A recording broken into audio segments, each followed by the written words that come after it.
Cajuns push the winning streak to 15 straight. It's Locked On Sunbelt. You are Locked On Sunbelt, your daily podcast on the Sunbelt Conference, part of the Locked On Podcast Network, your team every day.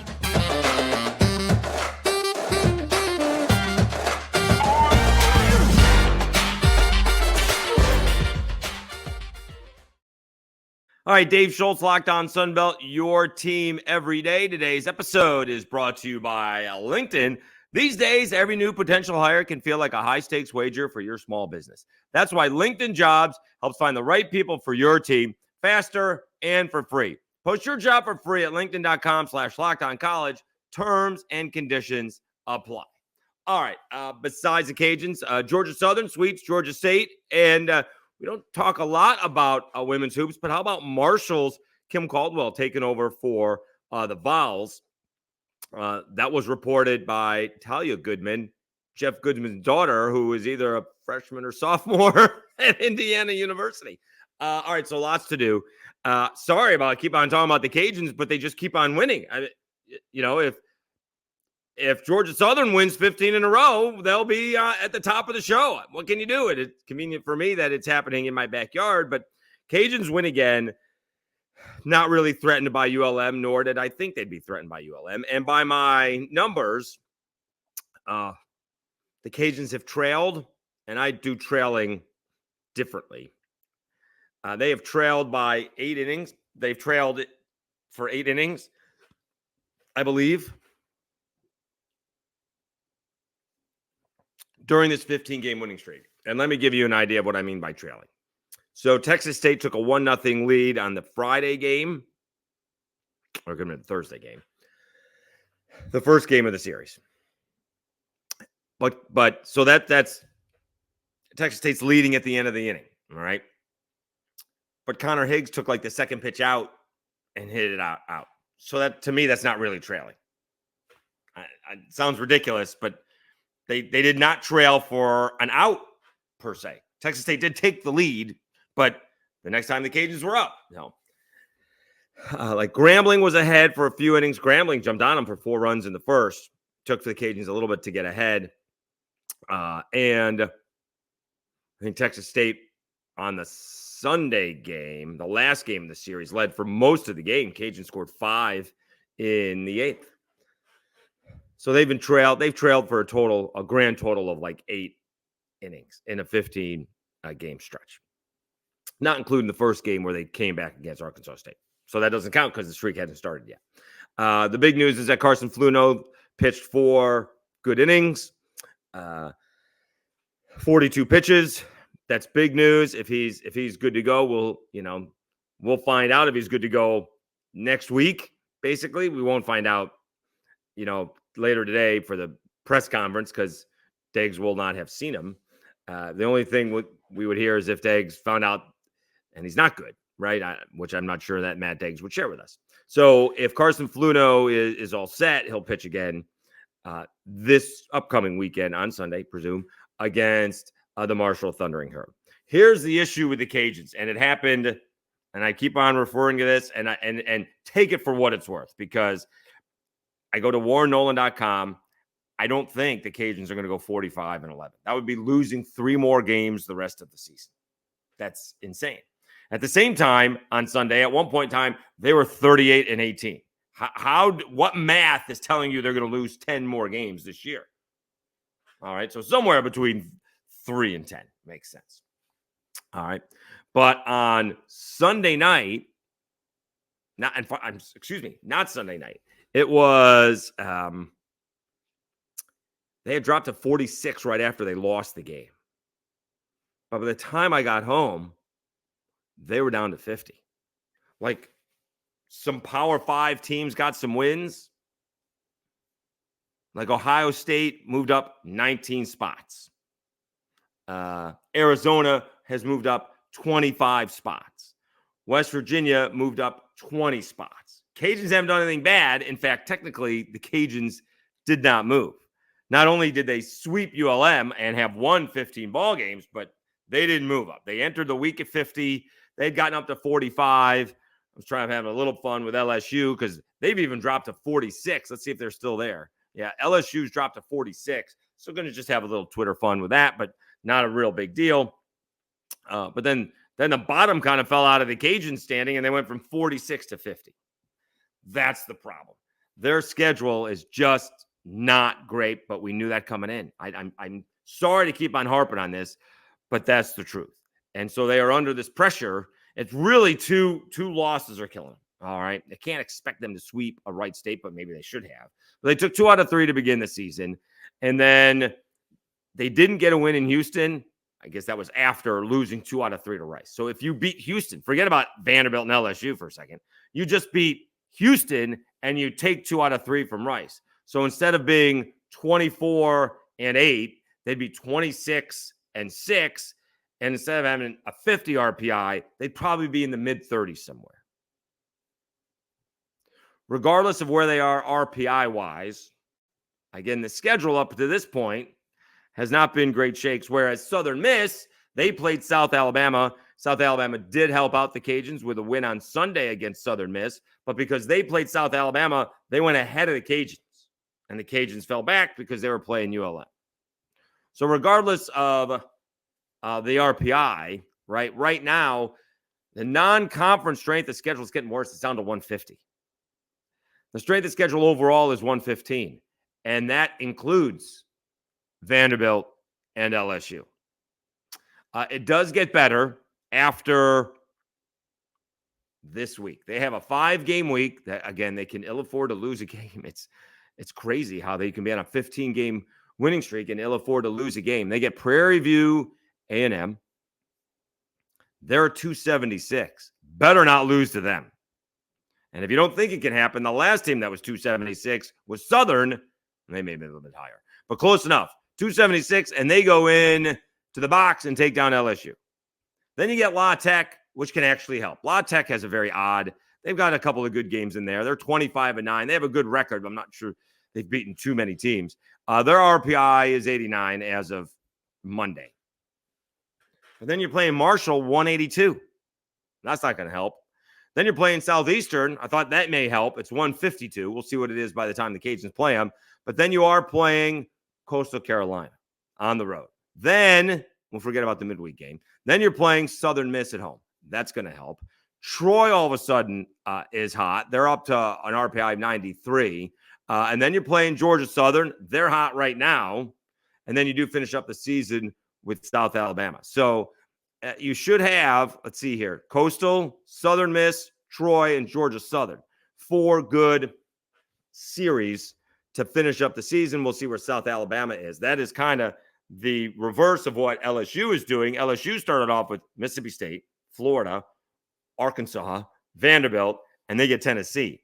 Then they get Missouri, Auburn, Ole Miss, and they get A&M in there. But for the most part, it's reverse. So the Cajuns RPI hopefully will jump up moving forward, but you can ill afford to lose a game on this homestand. And that's 11 games. Well, it's 10 out of 11 games at home with one on, going back home and home versus Southeastern. So they keep rolling. They do have a 5-game week, as I mentioned. So it'll be interesting to see who pitches Tuesday and Wednesday. I presume Murphy Brooks will come back. JT Etheridge did pitch today or on Sunday. Jack Martinez pitched as well. He gave up a run, got in and out of trouble. So we'll see who goes this weekend. They certainly didn't overextend anybody. I know Fluno only went 4, but they didn't really overextend anybody. Although Holtzhammer did come in twice this weekend. That's a little bit strange. That the closer pitched Saturday. I was going to say yesterday, but Saturday, and then came back on Sunday. I'm not sure about that one, but we'll see what happens. It can't be any hotter than the Cajuns, right? That, certainly can't blame the guys. They're not the ones who put the schedule together. But so it's 15 in a row and certainly playing some good baseball. All right, we'll recap the rest of the Sun Belt. Georgia Southern gets a big sweep over Georgia State. We will do that next, right after I talk to you about LinkedIn.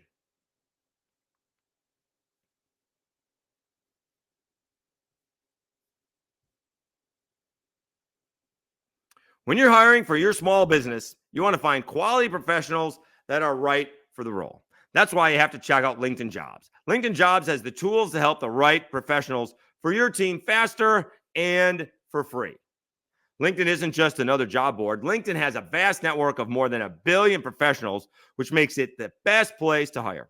It gives you access to professionals you can't find anywhere else. LinkedIn does all of that while making the process easy and intuitive. Hiring is easy when you have that many quality candidates. So easy, in fact, that 86% of small businesses get a qualified candidate within 24 hours.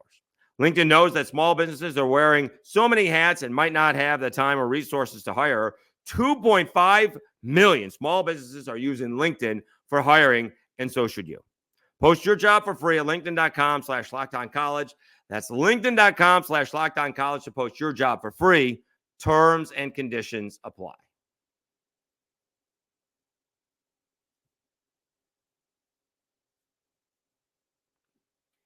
All right, Dave Schultz, Locked On Sunbelt, your team every day, going over the rest of the Sunbelt scoreboard from Sunday and the weekend. Georgia Southern makes it a complete sweep. They score late and beat Georgia State 9-7. That was a big series for Georgia Southern. They have now won. Do I have them winning 4 straight? Georgia State has now dropped 4 straight, and that was big because Georgia State was 7-2, 1 game behind the Cajuns entering the weekend. They now find themselves 4 games out of first place and have obviously dropped in the standings. Let's see if we can. Let's do the schedule here quickly. Who does Georgia Southern get next weekend? That'll be big. Georgia Southern gets Coastal Carolina. That is an enormous series. Says they got a doubleheader on Friday. I don't know if that's true. Let's see here.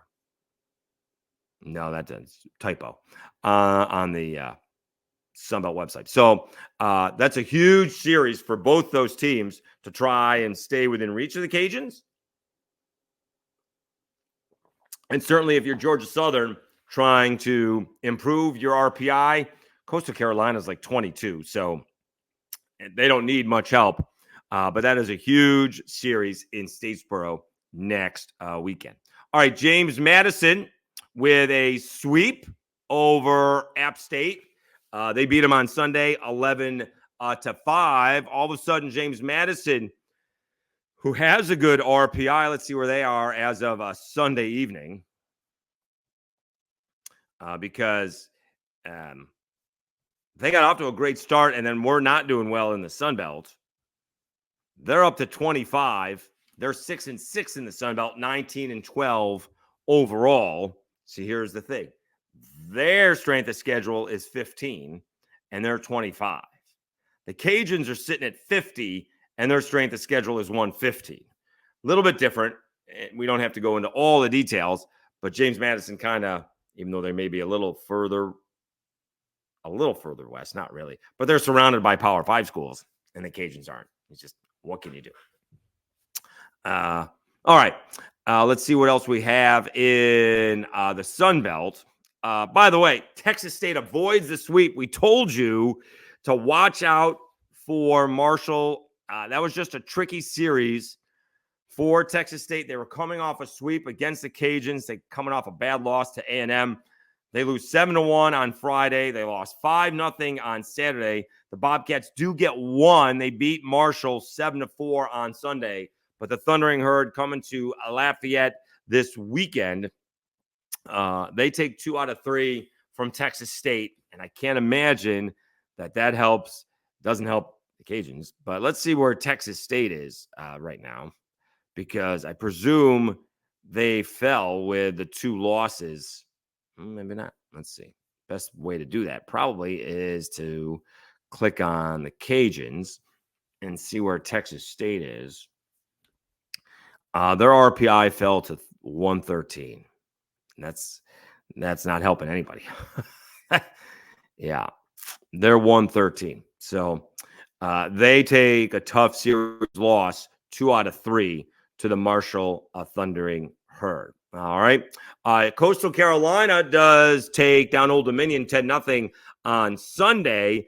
They got hammered by Old Dominion on Saturday 15-4. So they decided, yeah, what's good for you is good for us.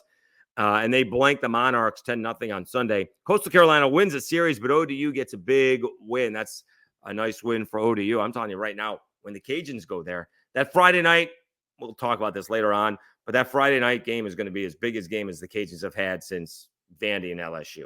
Like, they will have not played a huge game like that for over a month by the time they play that Friday night game. That's in 2 Friday nights. All right. Troy comes from, I think they come from ahead. No.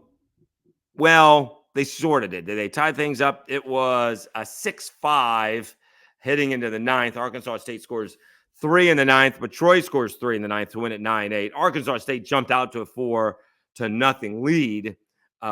Troy scores 6 runs in the final 2 innings for that win. I believe, did Troy sweep the series? They did. 14-0, 12-5, and 9-8. And Arkansas State got off to such a great start in the first, 2-3 weeks of the season. It's been a tough Sun Belt so far for Arkansas State. And Southern Miss takes 2 out of 3 from South Alabama. They beat them Friday and Saturday nights. Friday was a tough one for South Alabama. They tied things up with a seeing eye single in the 9th. I think they had the winning run on in the 10th and couldn't push them across. And Southern Miss gets the winning run in the 11th. I probably also need to apologize to Southern Miss fans. I had not realized how well they were playing, because let's do a quick look of the standings in the Sun Belt. And I know the schedules don't mean anything comparably so. But the Cajuns had, we talked about this, the Cajuns have won 15 in a row. They were 9-8. So now they're 24-8. And although the Cajuns are 11-1 in the conference and lead Southern Miss and Georgia Southern by 3 games each at 8-4, despite the Cajuns winning 15 in a row, they only have a 4-game lead overall on Southern Miss. The overall doesn't really matter, but the Cajuns are 24-8 and Southern Miss is 20-12. So obviously the Cajuns weren't playing very well, just barely over 500, and I don't think anybody saw this coming. The softness of the schedule probably helps, but no one can predict 15 in a row. Who can predict that, right? Again, they really should run it to 20 in a row, but you just can't. That's not the way baseball. That's not the way baseball works. The point is that Southern Miss is 8-4 and 20-12 overall. You could easily be, 8 to 10 games behind some team that's just won 15 straight, and they're 4 games behind. So I think that's pretty good. All right, so quickly with the standings, Cajuns 11-1, 3-game lead over Southern Miss and Georgia Southern. Coastal and Troy and Georgia State all 7-5. James Madison is 6-6. App State, Old Dominion, Texas State, and Marshall 5-7. South Alabama 4-8. Arkansas State and ULM find themselves bringing up the rear at 3-9. All right, let's take one more timeout. When we come back, a little bit of a surprise. A Sun Belt coach, basketball coach, gets a Power 5 gig. We will do that next, right after I tell you about Lafayette Travel. Escape to Lafayette, Louisiana, the happiest city in America, where every visit is uniquely seasoned with unforgettable experiences. Savor world-class cuisine, including mouth-watering boudin, savory gumbo, and piping hot crawfish, seasoned to perfection. Experience lively festivals that celebrate Lafayette's one-of-a-kind heritage. Explore magnificent trails that lead you through our rich cultural history and breathtaking natural beauty.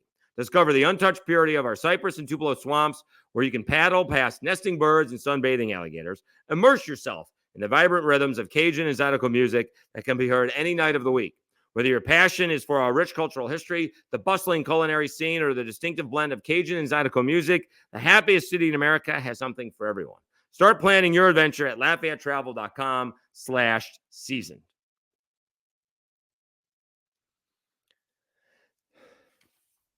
All right, Dave Schultz, Locked On Sunbelt, your team every day.